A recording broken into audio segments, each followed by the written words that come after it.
Now, the moment we've all been waiting for. And it's coming right up. You're going to hear a roar of the crowd, and believe me, you will never, ever forget it. Are you ready? Count it down. Ready? Okay, here we go now. 24, 23, 22, 21, 20, 19, 18, 17, 16, 15, 14, 13, 12, 11. All right, everybody, let's get on it. 10, 9, 8, 7, 6, 5, 4, 3, 2, 1. I want to get out of your lease. Get on it. Yeah. Go get the details. See their fire inventory, dealsand.com, and be sure to tell them Drew sent you. Grit. Winning. Grit. All right. Are we live on YouTube? We are. Okay, great. Wow. Grit. What an exciting win today. There is nothing like fucking winning, man. First place, baby. I just saw Wow, Dan Campbell winning. and Goff with this big hug after the game. Dan Campbell is so effective. I'm going to do whatever he says. If I get in an accident, I'm going to call Sam. If I get hurt, I'm going to We're going to Applebee's today, I'm baby. going to Applebee's to for lunch? celebrate. Winning. Is this game not over? I don't know. There's It's a procedural. 0-0 on the clock usually means it's over. It's crazy. Yeah. Is it turning into a watch party? Oh, now they put a second back on the clock. They're going to Feels like, be. I don't know, it just feels Jesus like bad Christ. luck celebrating this win before. Oh, no. With Justin Jefferson on the field, I just never No, feel you're right. quite You're all that 100%. safe. You win. I mean, they're on the 50-yard line. Oh, They have boy. to kick me here. And we do remember, No, just launching a mile to Great Jefferson. win by the Detroit Lions. how much time is on the clock? 1 second. 1 second. 1 second? Yeah. They had How it. did they get the clock to stop? have a wiener. Wait, did he ground the ball? Did he run up and ground it? I guess. He tried to, yeah. said he No way did. he got that in time. Game's over. How many seconds were there before he threw the before the last I don't know, play? but Not enough. if this play succeeds as a Hail Mary, Then it's fuck going to it. go down in history. What are you going to do? I should have waited about a minute before This will we be fun to started listen to recording, but, after the fact. Here we go. Well, you know. He's back. Okay, I can't describe the play. All right, that's that. Winning. Thank Night. God. Man. Sam Darnold. See ya. You win. Wow. Get out of here, Darnold. First place. What a win on the road at Minnesota. The Lions improved to 5-1. And I got to tell you, early in that game, Minnesota looked like they had that thing going, and the Lions reminded me of that game in New England a couple years ago where they just like everything looked wrong, but they turned it around pretty fast. You're right. The first two series were just awful. The guy replacing Zeitler in the offensive line, Awasisha, twice. You've been practicing that. Oh, haven't you? Shika? Or Sika. Twice he was false starts, and A then couple they holding calls, too. then they go for the fake punt from their own 32-yard line that fails miserably. What did you guys think about that? Dude, I thought we started awful. Oh, the fake punt? Fake punt, yeah. Well, I didn't have a problem with it. I was going to say this. Doing it on the first series of the game is really unexpected. I would think. And they put a guy in motion, I think, which kind of gave it away. They were going to run they were going to run like a weird option, which he could have pitched it to. I can't remember the rookie. He would have had a better shot than he did. Yeah. Eli, I didn't But understand. I didn't have a problem with it that early. The guy in motion completely screwed it up. If Totally you ask me. screwed it up. It seemed that way to me. It's But that right there. It's grit. I mean, unless they start putting guys in motion when they actually punt the ball, just Which to make they it do look like they do sometimes. that. Right. Hey, okay, Yeah, I've never seen that. And then so Minnesota scores immediately. Aaron Jones, the second play, runs it in from the 34-yard line. And then the Lions again have to punt. They go 1, 2, 3. And Minnesota comes back down the field, makes it 10-0. So it looked very, very bad. You can't give away 10 points in the NFL where the average, winning team gets about 22 or 23. You know who can, though? A team that can score a lot of points. I know. Well, then, but also the Montgomery got stopped on 3rd and 1 after the 10-0 start, and then Awashika jumped again on 4th and 1. They were going to go for it. Let's force from the start. Six total penalties against the offensive line. 6 penalty? Wow. Yeah, it's a lot. And honestly, him jumping may have been a good thing, because what if they didn't get that first down on 4th and 1 and Minnesota just romps in from the 40-yard line? Mm-hmm. So who knows? It could have been good that they punted the ball and gave the defense a chance. Later in the game when Goff got sacked and fumbled and we recovered it, I'm like, no, don't recover that, because that's a turnover and they'll review it and it'd be incomplete.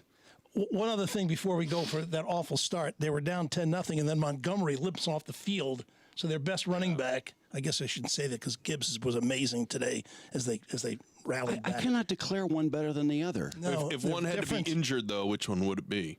I'd rather have Montgomery than Gibbs. Yeah, Gibbs is more explosive, obviously, but Montgomery Right, is you'd rather have Montgomery runner. be the healthy one? If I had to pick one, yeah, I think I would. I don't know if I feel that way. Consistency. I don't know. It's just We're a team like OJ and Cato or Lyle and Eric Menendez. They're a team. They are a team, and they are the best duo in the league. And it scared me for a minute there, but he came back, and he is a train. I like that big play threat. I would hate to be without it. I would have to pick Montgomery to get hurt. I don't want either one of them to get hurt. So they don't get a single first down in the entire. Well, they got one right at the end of the first period. They got their first down on a St. Brown pass, and then, man, the whole thing just turned around. Oh. They scored 21 points. Gibbs at 45-yard touchdown run, fabulous, untouched really with that little move he made to the what a inside. there. fake. What a move! Awesome. What a deke. So yeah, and then I heard the noise downstairs, by the way, so I knew something really cool was coming up on my TV upstairs. Doesn't it suck when you're 15 seconds behind somebody on a television? You know what it really sucks is when I hear you guys go, "Oh, God!" 'Cause then I'm going to see a pick or a fumble or a long touchdown. So they're down 10-7, and then it's all St. Brown. 17 yards on one pass, then another 12, and then he touchdown 35-yard pass from Goff as he brilliantly beats the blitz. So now they're up 14. Is it 14-10? 14-10. awesome. And then Branch, what an interception! God, he was leaves his unreal man. today. He's had three turnovers or created three interceptions in the last 2 weeks. and he forced a fumble last week too. Yeah. So that's And we have a record, or the league lead with turnovers. We've received turnovers 10 consecutive games. That's the best turnover streak. I didn't realize there was a DiMaggio-like streak for getting turnovers, but there is. I didn't know that either. And then they make it 21-10 at the half. Gibbs up the middle on 3rd and 7 from near the goal. 3rd and goal. Was that a ballsy call or what? Ballsy call. If he got 1 yard or got stuffed, we go, "Oh my God, what are they doing?" But wow, they saw something. Good job. Back and forth. What's interesting is if you look at the stats, they're almost exactly even. You had Goff was 22 of 25. Darnold was 21 of 26. Yardage is the same, 391 to 383. Third down efficiency, it's like it was the same, except back and forth and back and forth. A lot of penalties. The Lions had 6 penalties in the offensive line, and they did miss Hutch. And we would have been talking about that a lot if they hadn't come back to win this game. Pascal got a big sack near the end that really helped too. Well, we had a sack on the final play of the game. We just had those 2 sacks. Is that it? I think so. Yeah. Yeah, the pressure on the quarterback was not what you would usually expect the Lions to put. No, but how could they? They blitzed a lot more than I think they have. I mean, I don't have any notes on that, but it seemed like they were blitzing a ton more, and they couldn't get to him. Well, they're going to miss him. I mean, there's no way around it. He was having his best season yet, and possibly a defensive player of the year type of guy, type of season. There's even talk he may come back this year, although it's kind of dubious. It's crazy. I don't see how that could happen. Well, they say 4 to 6 months. So if it's on the 4-month side, or if he's actually 3.5 months, I mean, some guys recover really fast. Right, but it's mostly memes that are like, if they make the Super Bowl, he can come back for that game. There was a bit of angst here in the studio when it was 21-10 to start the third quarter, and a beautiful return of a fumble by Branch got called back because stepped out of bounds, and then they come back with a touchdown pass to Jefferson, makes it 21-17. But then, just like St. Brown did that first touchdown on his own with 3 receptions, this one was Khalif Raymond, 2 receptions, including one on 3rd and 9, and then the touchdown pass to him. So now it's 28-17. Thinking in pretty good shape at this point, don't you? Oh, I thought so. Yeah, good shape. I felt very comfortable. Yeah, but then let's see what happened. And then that kid Riker, the rookie kicker from Alabama, doesn't miss. I think he's had 12 straight field goals and 30 straight kicks, counting extra points. So that makes it 28-20. Who's that dude? and then they struggle a little bit. And then they come back and make it 29-28. How'd that happen? No, 28-23, and then they scored to make it 29-28, but they didn't get the 2-point conversion. Yeah, it was big. Fortunately. Yeah. Funny how big that was. Then, so the Lions are down 29-28. They get the ball back with 2:32 left, and just an incredible drive. Gibbs 14. So here, their backs are against the wall. You may say they're down a point. 2-minute warning goes by. They get the ball back in the 30. Boom. Gibbs 14 yards. Gibbs out of the backfield another 16. 14 yards to St. Brown. They basically sat on it there until what's his name? Jake Bates comes in and kicks the field goal. Grip. What did you think about them not trying to add a couple yards to that kick? I wasn't feeling too good about that Yeah. because 44 is I know it's kind of a gimme, but why not have it be 34? Yeah, not think right. it's a gimme. I don't think it's a gimme like 34 is a gimme, but that's what they did, and it worked out again. I mean, you never know if Montgomery, gets 8 extra yards for you, and that really helps that kick. Right. He also did fumble though earlier, so I don't know if that plays into it. Well, also when you take a knee, you lose a couple yards every Sure. time you take a knee. Yeah, they kept on going backwards. I know, but I think it's a little odd.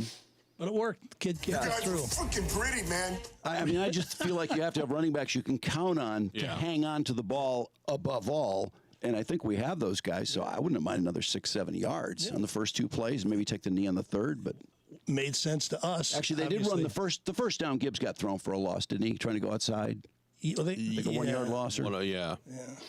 Just shows you the drama of every game in the NFL. They only play 17, and each one carries huge weight, especially when you got the NFC North is the best. In fact, did the Packers wind up winning?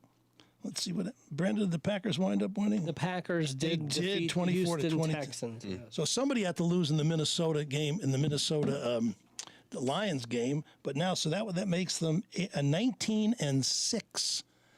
The NFC division? North, or the Norris division, as Chris Berman used to talk about. Hey, were you guys surprised? Who was doing the game today? For the announcers? Greg Olson. Adam Amin and Greg Olson. They were so surprised when Goff threw the ball when they were on about the 35 and he hits Amon Ra at I think the 19 or 20 yard line. Like, oh my God, they're throwing. You mean at the end there? Yeah, I believe it was first down. I wasn't at all surprised. I thought it was a great call. Not one bit. And the pass to Gibbs was pretty sweet too. Stopped the clock also. Yeah, But I think they thought that they were getting close by running the ball so well. They were just So surprised. why bother? I don't know. They seemed surprised to me, which surprised me. And in fact, I thought one thing I've noticed the last 3 weeks is at the first couple of games this year, I felt like, God, the play calling, which is so perfect all the time that I'm virtually spoiled by how perfect it is. I feel like it's back in sync, and it seems like when I expect us to run, we throw. When you expect us to throw, sometimes we run. I mean, it just has the Gibbs call in the 7 yard line, for example, today. Yeah.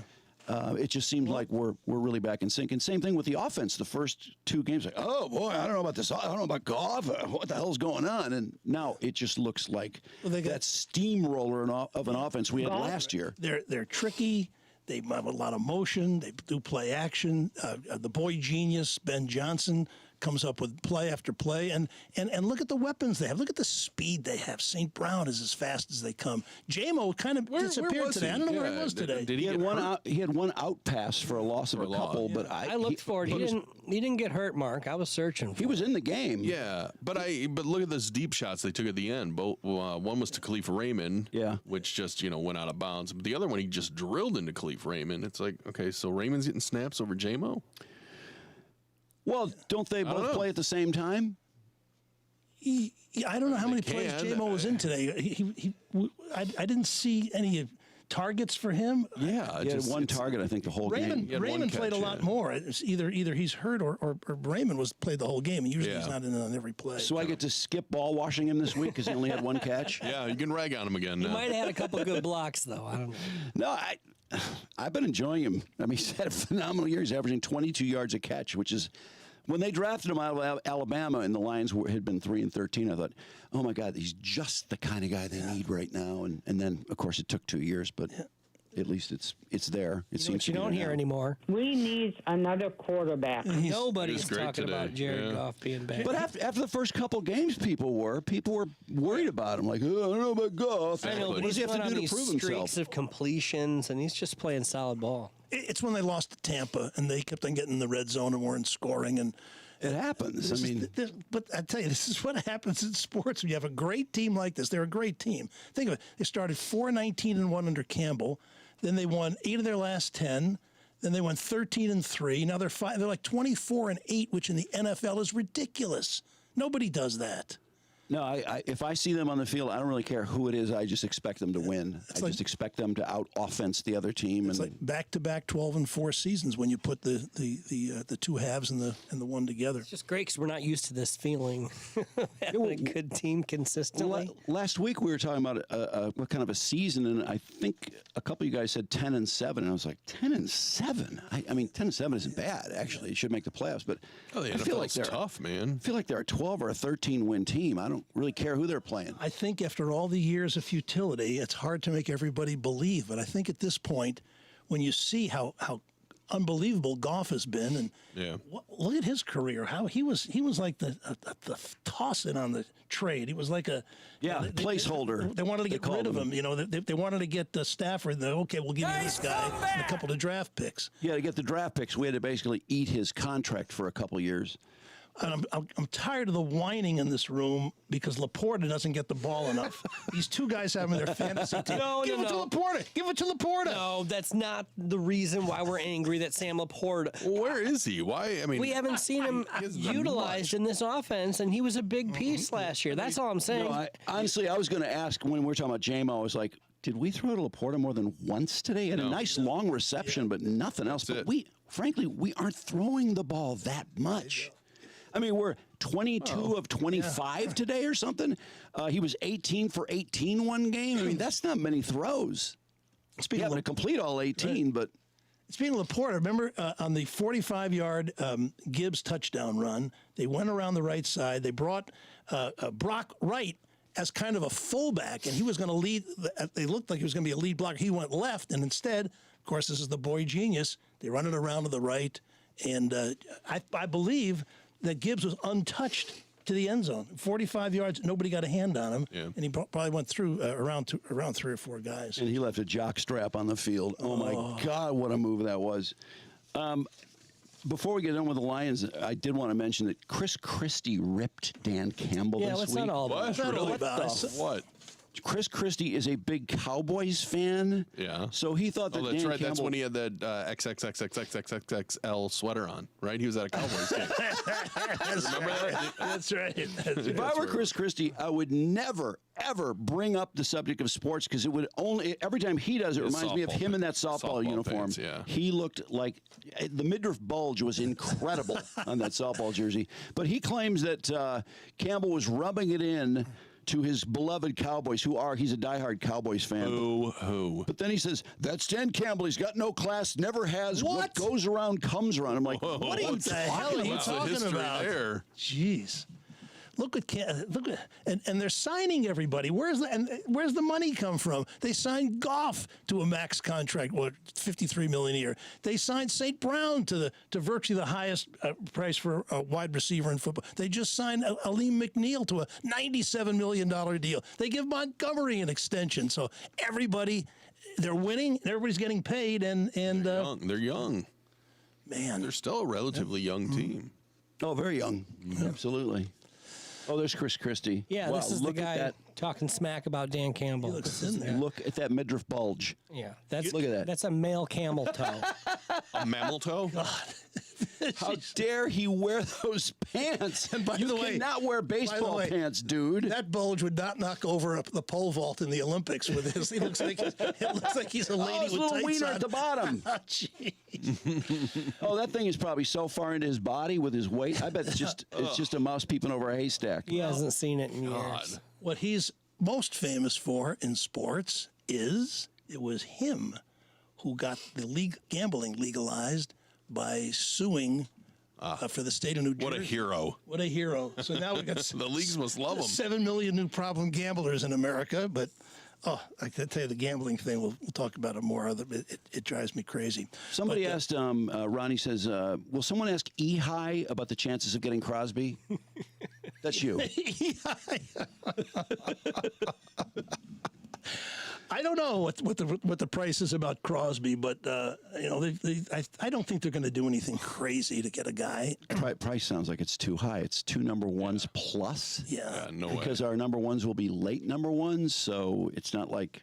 I'd do it. 2 number ones? No. I don't think the Lions, I don't think their philosophy is about trading away lots of draft picks. Especially when you look at what Holmes has done with his draft picks. Look at all the guys we talk about are all his draft picks. You mentioned 7 or 8 of them in the last few minutes. All came since he came in 21. So I don't know much about Crosby, but would he fit in? Oh, he he's just a sounds like beast. he's a monster. You mean character-wise? Yeah. Well, I guess he'd be the loudest one in the room, probably. Well, you can, if you want him, you can talk to Tom Brady, who's now a part owner of the Raiders, and maybe he'll trade him for you. Yeah, Eli, I don't understand how. Why don't they just make him commissioner? How can he be an owner and be a broadcaster? If I were Fox, I would say that cancels this deal. You can't criticize officials. Yeah. You can't interview people before the games. You can't go to practices. He can't do his job. He's barred from production meetings with the players and coaches and the games he'll cover. He can't be in another team's facility. He can't watch practice. Why would he think that would be okay with? Do you suppose he went to Fox and said, I'm thinking about doing something? The league says it's okay because they all want a piece of Brady, and I'm suffering Brady fatigue. Not that I don't admire him, and not that I didn't root for him, and he is a Michigan guy and all that. Declaring him played out. I'm just from the career with the deflate gate and the tuck rule, and then he retires and you get that crypto garbage, the roast, all that TB12 stuff. The $375 million contract to be, at this point, a mediocre broadcaster. The insipid Dorito spots with Edelman, but everybody does commercials now, so I can't knock on him for that. I mean, that's until he got to the crypto part, which none of those guys that took big money from crypto, and it sounds like it's huge money. Like Matt Damon, it sounds like he got paid something like $30 or $40 million to do one lousy Super Bowl commercial. But to tell people to do something that in that case made anyone who bought at that time lose a lot of money. Right. How could you do that? I don't know how in good conscience. And then I didn't understand him taking $30 million to be roasted. What the fuck was that? Maybe he had to pay his wife off a lot in the divorce. No, that's right. She's a billionaire. They've got plenty of money. Is he competitive about money? He must be. I just think he's competitive, and he doesn't want to. He wants to be visible. If you're an NFL player and you're like Brady, you're used to the spotlight. You're the GOAT, and just doesn't want to go hide. Some guys may want to go off on an island. Obviously, not Tom Brady. I've always liked Tom Brady. I didn't picture him as the kind of guy that would want to be in a hedge fund meeting. Meaning, I just didn't picture him as a guy who thought about money a lot, but maybe he does. I mean, to the crypto thing, wow. Although, you know what? You can do almost anything now. Nothing is vetted anymore. Yeah. No one vets anything. So you can never get everyone to agree that, hey, that's a scam. Stay away from it. There's always enough people talking online or in these, these chat rooms or blogs or whatever that, enough people insist that, oh, it's fine. There's nothing wrong with it. I still couldn't take that kind of money to propose an investment that's that risky. That risky, right. Unknown that a lot of people say is just pure fantasy. And then you had to know there would be ungodly shit thrown at you at the roast. Just remember, guys, you guys forget. Fortune. It's all attention. Favors the brave. Oh, yes. Of course. You want to hear Jared Goff stat? Yeah. He has now posted a passer rating of 140 or more in 3 straight games. He's only the 4th NFL player to do that. Who else? Aaron Rodgers in 2011 won the Super Bowl. Or no, he didn't win the Super Bowl. They lost in the NFC Championship that year. Kurt Warner, 99, won the Super Bowl. Staubach, 71, won the Super Bowl. Staubach, really? Yeah. It's in the stars. Guys did not usually score that high when Staubach was playing. That's quite amazing. Well, I mean, passer rating, so he could have just been super accurate with a lot of touchdowns. That just shows how great he's been over the last 3 games. How was he always this good, and he just wasn't with the system that worked for him? He was great. His second and third year with the Rams, he was fantastic. I think he had 30 touchdowns and 7 picks. Turning the ball over like crazy. He had 20 touchdowns and 13 interceptions, and I think he had a few fumbles, and I believe he had 22 and 13. So I think the Rams had just, although he did have some injuries, I guess. Yeah. He's incredibly accurate. It's hard. It's just because to be as outstanding as he was his second and third years and then regress was kind of strange, but the Rams clearly just gave up on him. He was a Super Bowl quarterback. He didn't play well in the Super Bowl, but he was there. How much you want to make a bet I can throw a football over the mountains? Speaking of quarterbacks, I guess we need to talk about our beloved Wolverines, don't we? Sure, yeah. This was hilarious. At least which quarterback are we talking about? Any of them, all any of them. You had Davis Warren through the 6 picks. Oh, we're not going to talk about Deshaun Watson? Oh, you can talk about him, yeah. He's out for the year. Yeah, he's I think I blew a genie wish, everybody. I think I actually got a genie wish and blew it. Well, not only did he blow his Achilles out for the year, but he got booed like crazy before the game started by his own fans. By his own fans, and it seemed like they were cheering a little bit when he went down. The cart, yeah. Fans who wouldn't boo him for treating women the way he treated them. I mean, they actually cheered him wildly. That's right. Did they He's not doing anything on the field. When he first started, yeah, they thought they were going to the Super Bowl. But, you know, what I can't understand about this is a couple things. First of all, why it was of no consideration that he had sat out a full year and was going to sit out almost another full year. They knew that. That's a long time to sit. I mean, to play 4 or 5 games in 2 years and expect him to be the same guy he was.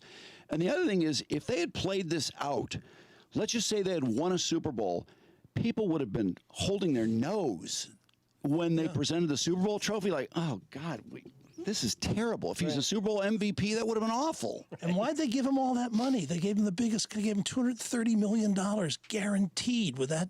Because they had other bidders. Because he threw for 40 touchdowns. Come on. He was really good, but the Houston Texans. He did play really well down there, but, you know, in light of what he did, and let's face it, it's been played down, not played up. If anything, he was worse than what we've heard. Yeah, because you don't hear from everyone when someone treats people like that. I thought you were talking about playing. How about the irony today? He was 15 of 17 before he got hurt. Yeah, he was actually having a good day. He's having a good day. That's the best he's. How many yards? 128 yards. Okay, that's what he's been doing now with the Browns, is throwing much shorter passes. Yeah. Not completing that high a percentage of them, and not running very well. No, not running at all. Don't forget, too, that the Browns weren't the only team that wanted him. There were a handful of teams that wanted him, so it's not really a Browns problem. Were there others that really were that? Yeah, the Panthers, the Saints, the Dolphins, the Falcons, they all wanted him. They bid it up. But remember that the Browns ownership, the owner and his wife. Haslam. Oh, we've talked to he's a fine man. Yes. He's a wonderful man. You don't know about him. Right. And remember, he apologized, and then he took it back and said, I was only apologizing to my friends in the Browns organization for what they had to go through. No, he's remorseless, and he's an ugly fucker, too, by the way. I just want to say that because I love saying it about Diddy, because he is ugly. But Deshaun Watson, for all the ass he's been fighting to get with everything he has going for him, the greatest stats and NFL football star, he's an ugly fucker, and those women did not want him. No, and with $230 million, you can probably get all the women you need, but he's a sick man. He's a sick dude. And he's ugly. Yeah. So I don't think pussy was as easy for him as it was for some other quarterbacks. I can't speak on that. I'll just tell you, he's ugly. Put him up, Brand. Put him on the screen. Okay. Continue, Eli. We're gonna gauge male ugliness here. Yeah. Well, Diddy's ugly. Have you seen Diddy? I don't he's think fucking ugly. Diddy is. I wouldn't say the same thing about Deshaun. He's not a super studly dude. He's not your type. The way he's lived his life. But so that's a good picture of him, by the way. Yeah. Not that bad looking. If you want him, he's probably all yours. What's bad looking is the Michigan quarterback situation. Oh, terrible. Tell you, this is when I saw Jack Tuttle missing everything, and I thought about how awful Davis Warren was, and how the fact that Alex Orji, they didn't trust to throw the ball, and this is what Michigan has. This is the worst passing Michigan team, I think, in 37 years. And the reason I go back to 37 years because the 1987 team with Demetrius Brown and Michael Taylor, there you go. where they threw Demetrius down, they completed 87 passes for the entire season in 87 and threw 7 interceptions against the Spartans in a 17-11 loss. What about the Rich Rod? Didn't he have a year or two? Nick Sheridan, the Nick Sheridan years, who's now the Alabama offensive coordinator? Nick Sheridan, Stephen Threet. Remember Stephen Threet? He played well at Arizona State somehow. Threet did? Yeah, he played much better out there. Yeah. But he stunk. They for were Michigan. terrible. But then again, they were also playing an offense that wasn't really fit for them. And I kind of think that's a little bit of the problem today.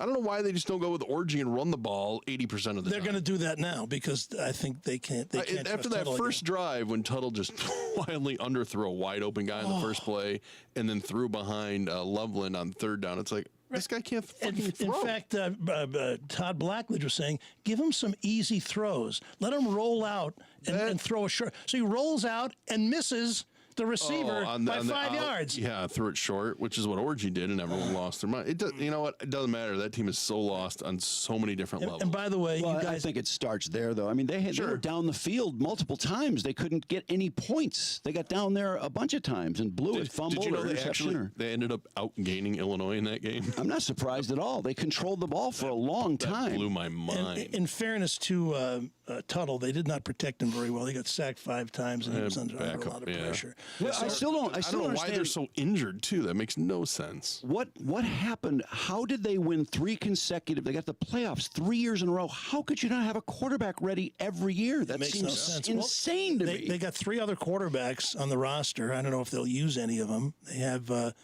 who was it? Jaden Donegal, who played a little bit under Harbaugh. Then there's Jaden Davis, is the 5-star recruit. Don't they got a freshman, don't they? Jaden Davis. Why don't they just play him? What's there to lose? They got nothing to lose. Who are they? Doesn't that show how much they feel like he doesn't know whatever the offense is?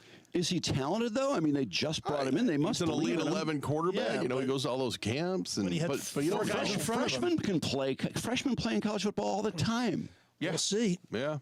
If the season's to over, mixed results. I mean, typically not very good. No, but is the season over?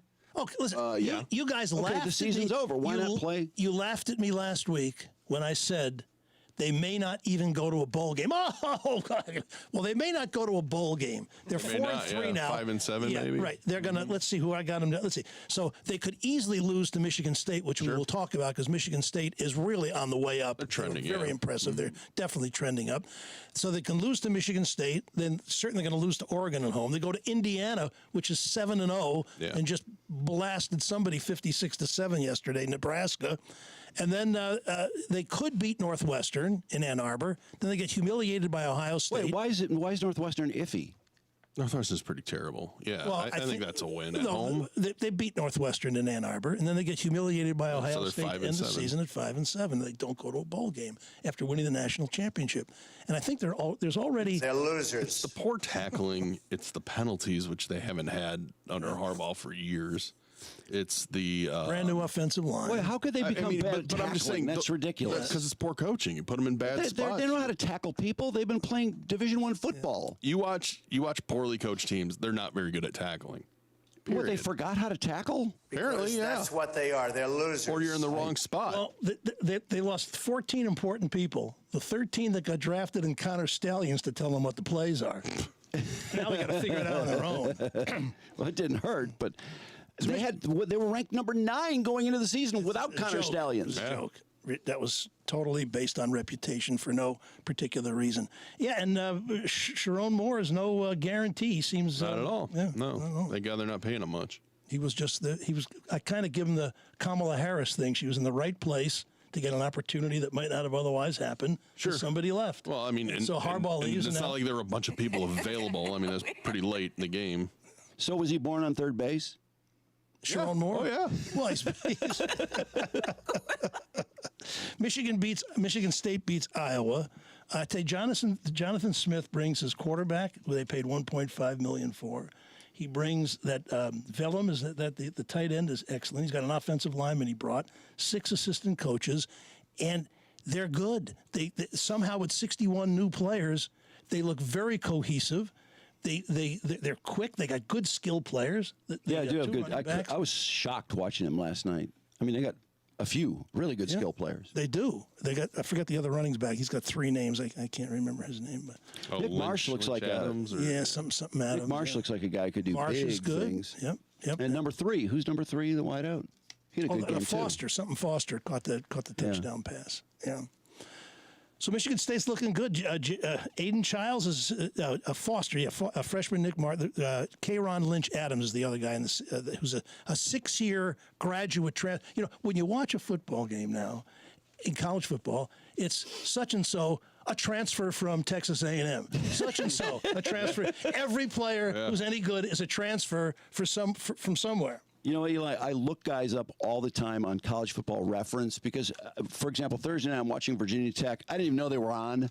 Oh, they look good, man. And somebody sent me something and said, the Hokies are choking because they were up 28-0, and it became 28-21. It's like, oh, fuck, do I want to turn it on and watch them blow this game? But I turned it on, and they ended up scoring twice, and they won 42-21.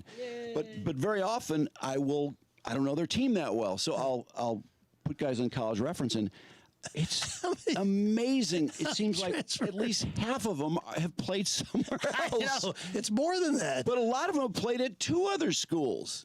I mean, it's really weird how many fifth-year guys have been to 2 schools already. Because there's no more restriction. It used to be you couldn't transfer. If you did, you lost a year, so kids were stuck in a place. Now that the courts have thrown out every NCAA rule that held players back, and now it's a totally open market with 3,500 players in the portal every year, and you pick and choose, which emphasizes what you said. Why couldn't Michigan get a quarterback like Indiana? Okay, so Indiana now is 7-0. They lead the Big Ten at 4-0. 7-0? Yeah. Wow. They blew out Nebraska. Best start in 57 years under this new coach, Kurt Signetti, who they got from James Madison. What, is that the best start since Lee Corso? I think even before that, yeah. They went to the Rose Bowl in 67. How many years did you say? It's been 57 years. 67, that would be about it. Yeah, that's 57 years ago. Yeah. Remember the quarterback's name? John Eisenbarger was the quarterback. You remember that?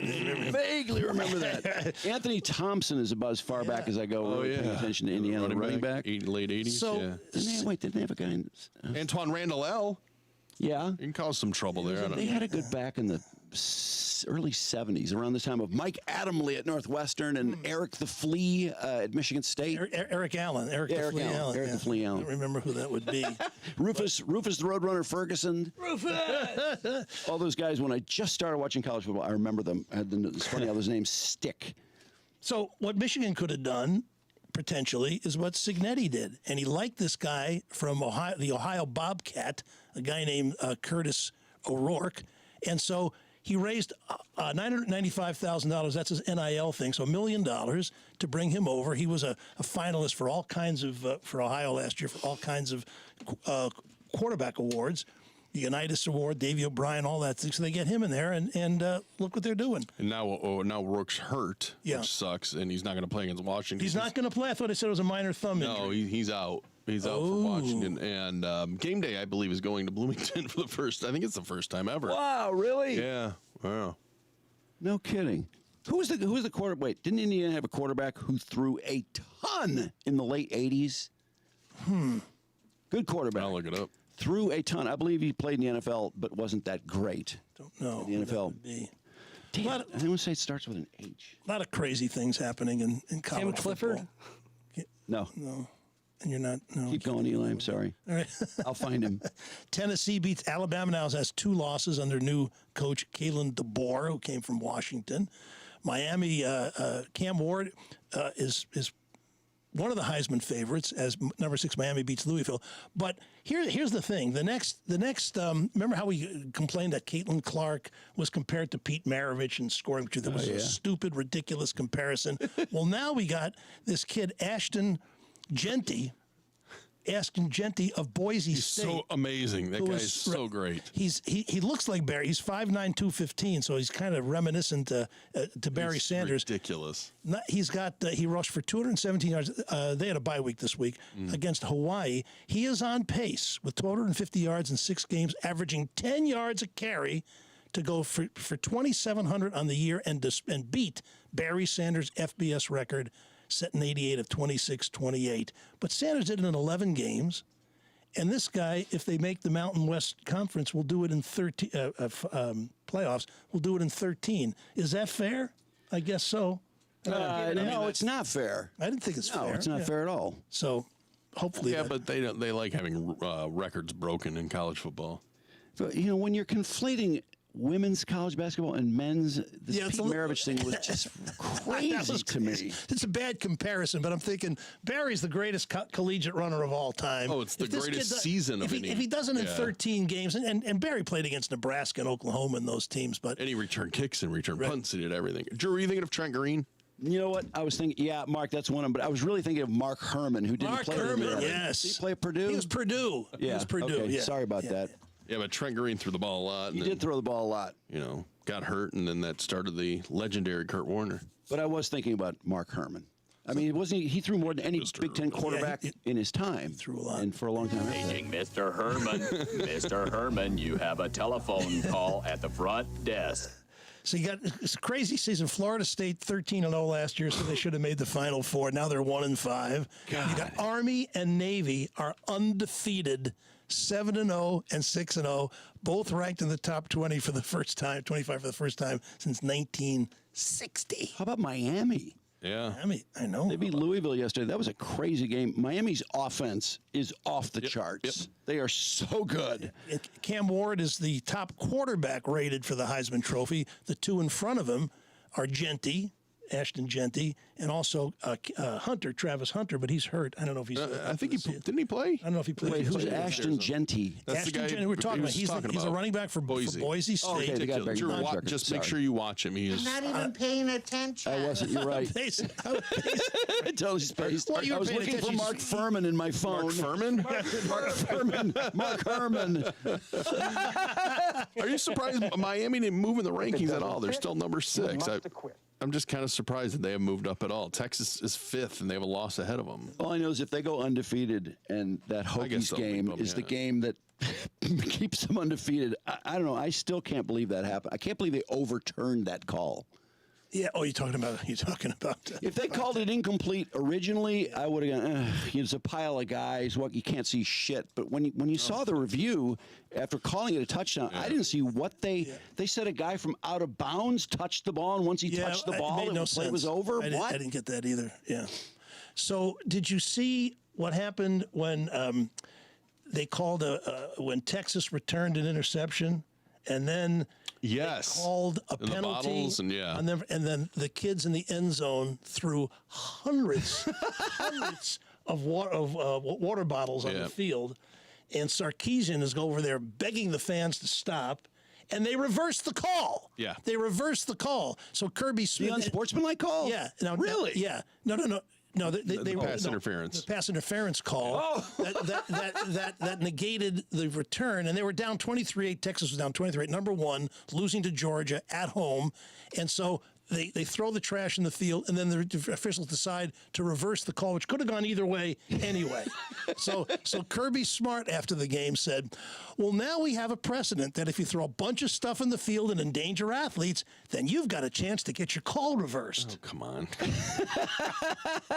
Did you guys watch any of that game at all? I did. A little bit. Were you surprised they yanked Quinn Ewers? Totally shocked. I was surprised too, but they didn't leave Arch in there that long. I thought that Ewers was really off, though. I couldn't figure out what was wrong. So was with Carson Beck. Carson Beck had some pretty bad decisions. Yeah, he didn't throw the ball that well. Were the defenses just that good in that game? Yes. I think both those teams have the 2 best defenses. That makes sense. But Ewers, I just thought he missed people he doesn't usually miss. It was weird. And how smart is that Oregon coach, Dan Lanning? Remember we were talking last week how he had 12 men on the field on purpose? Yeah. Allegedly, but yeah. That's for real. They just changed the rule because of They it. changed the interpretation of the rule. Interpretation of the rule to show how to handle a penalty for 12 players. If some guy's trying to get off the field, then it's as is. But if you stay on the field purposely, then they're not going to let the clock How do you define trying to get off the field? What if you just have 12 guys out there and the guy... they don't know there's 12. Right before the snap just turns to run off the field, that's right? Or he's running off the field and he trips and doesn't quite get off the field. Or they don't know there's 12 guys in the field. Anyway, it happens. Well, in that case, it would be a regular foul, Drew, because then he wasn't going off the field. Okay. That's kind of what they're saying to end that loop. But they're not even so certain that Lanning did that on purpose. But he's not going to tell anybody he didn't. Hey, how's our participation today? Many people on the... Let's see. 364 right now. Why but does not somebody so say bad. Brandon's going to puke? Are you going to puke, Brandon? Because he likes to puke down Did here. do we have a higher peak than that? I'm feeling pretty good today, thanks. Good, okay. Yeah, it was higher. Okay. Yeah, why? I can never figure out why. I don't even understand what the stuff is. What WATP stand for? Who are these podcasts? Oh, okay. That's a different show. Oh, that's right. That's right. I don't understand how we get double the audience when the Tigers beat the Indians. We had I don't know, we had a ton of people last year for the Tampa game. I think that was a 4 o'clock game, but then we had a 4 o'clock game last week, and we didn't do as many as we did. I don't know. I don't get it. I think the problem is now there's still a lot of games on that people are gambling on. Yeah, or at least no, you're probably right. These have been the most enjoyable postseason in playoffs in baseball I can remember for two reasons. First of all, the Tigers, we got a dog in the fight. So then you're watching in that first 2 rounds very carefully what everybody else is doing. Otherwise, you wouldn't really care that much. And the other thing is, this is the first year with the second year with the pitch clock. Though, Absolutely. Now we're interested in the such playoffs. A difference maker. It is incredible how that rule has changed because you just always used to think, oh no, we're going to have the Mike Hargrove thing where he gets out of the box every the human highlight and the pitchers going to the back of the mound and rubbing it up and we were talking about it for 20 years. They would we're having commission. Steve Palermo, the umpire, is having commission. We're going to study ways to shorten the game. It's like the games are too long. I went to this Tigers-Yankees game with a friend of mine from New York who loves the Yankees, and we both agreed it was the worst baseball game we'd ever been to because there were 18 walks. And it was so. Oh, there were 18 walks, and there was like 27 strikeouts in the game, too. I mean, no pitcher had more than 8 or 9. Steve Palermo? Yeah, the umpire, Steve Palermo. Did he get shot? Yes. Yeah, he got shot in the leg. Like in the early 90s. Yeah, so he wouldn't be part of the commission. He led a commission Did he really? to try to shorten the length of games. Before he was shot? No, it was after he was shot. He got shot. I think they were trying to find stuff for him to do since he couldn't umpire. That's just a name I haven't heard in ages. Yeah, and it's like, duh, it's so easy. It takes too long between every pitch. My God, they finally figured it out. And you know what? The pitchers are fine with it. The batters are fine with it.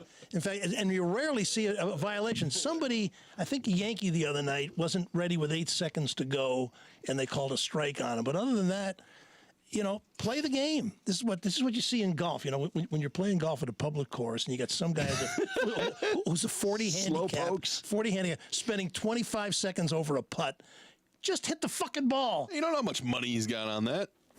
You really want to whack a ball into people like that, don't you? When they're on the fairway. Well, the last thing I got is. I wanted to ask you about. Did you watch much of the Yankees-Cleveland series? Yes, because that's where we could have been. And honestly, with the Cleveland team, it became apparent to me over the course of that series that we just have so many outs in our lineup. How could you compete? We don't have home run hitters. No. Look at Stanton was Giancarlo Stanton was the MVP. Unreal. He had 4 home runs. 4 home runs. And every one was significant. Yeah. Well, Soto won the game last night with a 3-run homer.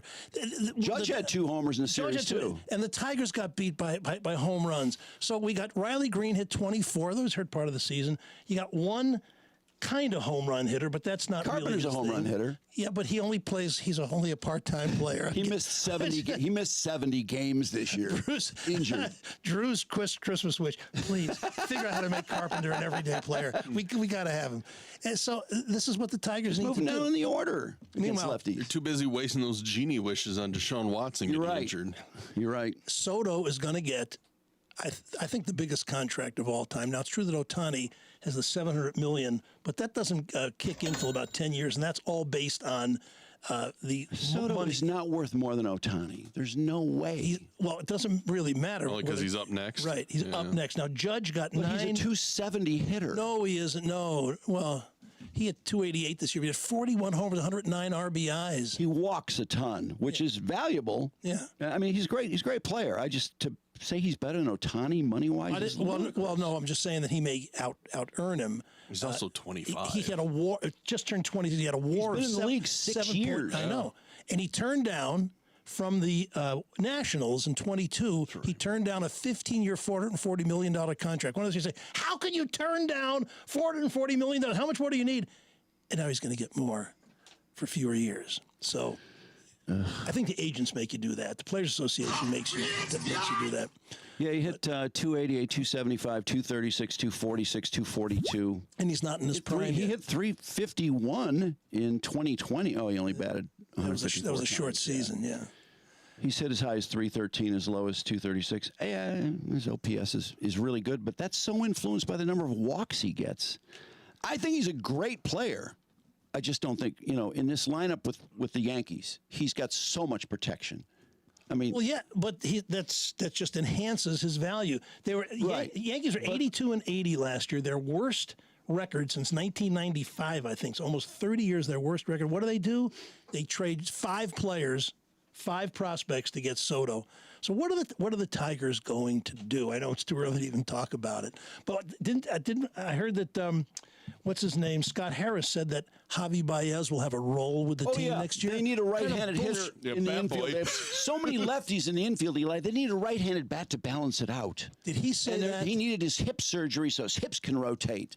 This is the same bullshit they gave us last year when they said, "Oh, he's working so hard this winter to everybody works hard. Give it bullshit. Everybody works hard. It's ridiculous. Why are they selling us on this? We're not buying. We didn't buy last year. We're not buying this year. Let him come to spring training. Let him try and win the job, I suppose. No. Let's see if he doesn't deserve to win the job. He's lost it twice. They owe him $50 million. So what? He's hurts them. He is of more value to them off the team. On the team, he lowers his value even more, in my opinion. So is he our Deshaun Watson? Deshaun Watson has more talent at this point. At this point. He's our new Miguel Cabrera is what he is. Yeah. Miguel Cabrera was holding this team back. Yeah. He was. I love the milestones, but he held the team back. Oh, and so by example and also by performance, I think Baez at least tried. Although, he did. And he can run. He's a good field. He makes some incredible defensive plays, but he just isn't worth it. And not only is he hitting 190 now, he never walks. Yeah, that's an important metric, especially for a low average hitter. Is that if you walk a lot, you can live with that. But he never walks. And although I don't know him personally, he's lost his power too. When the Mets let him go. Well, they did offer him a contract. The people in New York said, "You're going to watch out. You're not going to be happy that you got him." So there's some attitude problem or something that Baez When the has. Tigers signed him, all my Cubs friends were like, "You've never seen him play every day. You don't want this guy." Yeah. I don't know. And lastly, they were being cheap, is what they were being. They didn't want to sign Korea. Right. They didn't want to pay Korea money.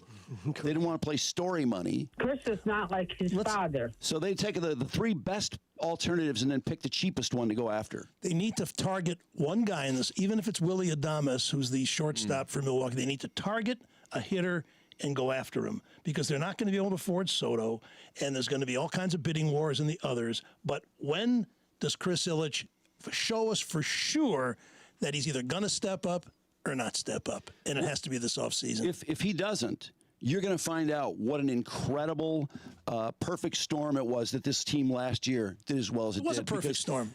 Because this team does not have enough talent to play with Cleveland or the Yankees. They don't. Especially the Yankees. They could have beaten Cleveland just like they had an amazing run, but it was kind of a mirage in terms of any type of long-term team that's got the pitching and the hitting that you need to win a World Series. Not there yet. No, they were playing well, and their pitchers were pitching incredibly. And then pitching fell apart for 2 games, and they lost the series.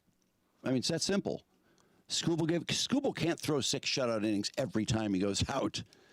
You got to have guys who can back him up and pick him up when that happens. They didn't have enough hitters to get 5 runs against Cleveland. Sad. And they keep on getting mid-range guys like Kenta Maeda is old and they owe cheap. They owe him 14. They gave him 2 years, $28 million. That's not so cheap for a starter. They got him coming back. He's the highest paid player on the team.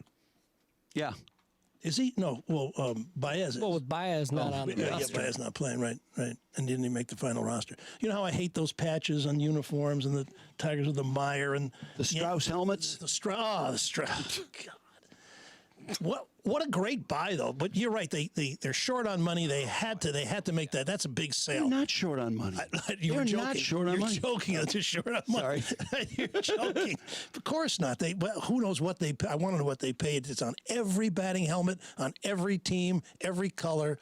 So I hate the patches. In fact, I'm trying to read what the Mets have New York Presbyterian Hospital on their shoulder. Yankees have Star Insurance. You can't help but see it because it's on the camera every time. So now the New York Knicks have a new jersey patch sponsor this season. Experience Abu Dhabi. On their jerseys, they're all that, Abu all those Dhabi. letters? Yes, all Abu Dhabi, where homosexuality is illegal, where same sexual activity is punishable by imprisonment. Wait, isn't the LGBTQ community going to come unglued over this? Obviously not. Well, do they know? Well, listen, there's all kinds of deals that we do with China and Saudi Arabia and everything else, so I think we're beyond all that, but I can't help but notice it. Anyway, if you're satisfied with your vision, if you're pleased to wear glasses or put in and take out contacts every day, if you're okay with forgetting your reading glasses and being unable to read a menu or a label, then you don't need to go see Dr. Yaldo and finally be done with all that regularly annoying bullshit. But if you seek the freedom to enjoy the best eyesight of your life without the burden of glasses, contacts, or readers, get a free evaluation from Dr. Yaldo, Michigan's most experienced and honored eye surgeon. His custom LASIK is the best modern medicine has to offer. His bifocal implants will let you see the tiniest print in vivid HD with everything else in your field of view as well. The evaluation is free. Trust that he is the best and the most affordable you'll find. Sign up at YaldoEyeCenter.com. Hey, get out of here.